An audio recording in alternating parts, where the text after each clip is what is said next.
গেছে, তাড়াতাড়ি ভাত বাড়ো। হ্যাঁ, তুই হাত মুখ ধুয়ে টেবিলে গিয়ে বস, আমি ভাত বাড়ছি। ওমা, জানো আজকে ফোড়নের বাড়িতে মাংস হয়েছে।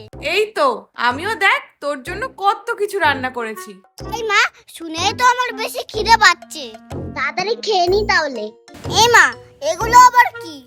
ওমা, এইটা কি গো? এটা সজনে পাতা ভাজা। ওমা, এটা কি ভাজা? এটা সজনে ফুলের বড়া। ওমা, এই ছোট বাটিতে আবার কি? এটা হলো সজনের ডাঁটা। ওমা, এই ঝোলটা কিসের? এটা হলো ডাঁটা দিয়ে মাছের ঝোল, খেয়ে দেখ দেখি। এ আবার কি খাবার? সজনের পাতা, সজনের ডাঁটা, সজনের বড়া, পুরো গাছটাকেই তো বসিয়ে দিতে পারতে, ওটা আবার বাকি রেখেছো কেন? এই দেখেই তো আমার খিদে সেরে গেছে। তুমি খাও এগুলো, আমি সব খাবো না।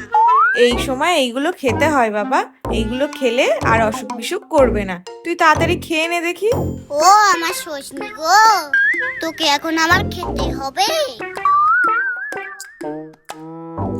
ফোড়নটা কিনা মাংসের হাত চিবাচ্ছে, আর আমি ডেটা। এই দেখো, অফিস থেকে ফেরার সময় ভালো ডাটা পেলাম, তাই একটু নিয়ে এলাম। কাল একটু ডাটা পোস্ত করে তো ভালো করে। ও বাবা বাবা, তুমি কি ডেটা ছাড়া আর কিছু আনতে পারো না? ডাটা তো সারা বছর পাওয়া যায় না বাবা, ডাটা তো এখনই পাওয়া যায়, তাই এখন একটু ডাটা খেতে হয়। ও বাবানের মা, বাবানের মা, এই দেখো কি এনেছি তোমাদের জন্য।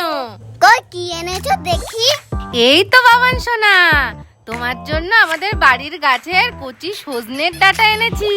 আবার সেই সজনে? আমি এই বাড়ি ছেড়েই চলে যাব। কেন বাবান, কি হয়েছে? তুমি আর কিছু আনতে পারোনি? সজনে সজনে সজনে, তোমাদের ডাটা তুমি বাড়ি নিয়ে যাও, আমাদের লাগবে না।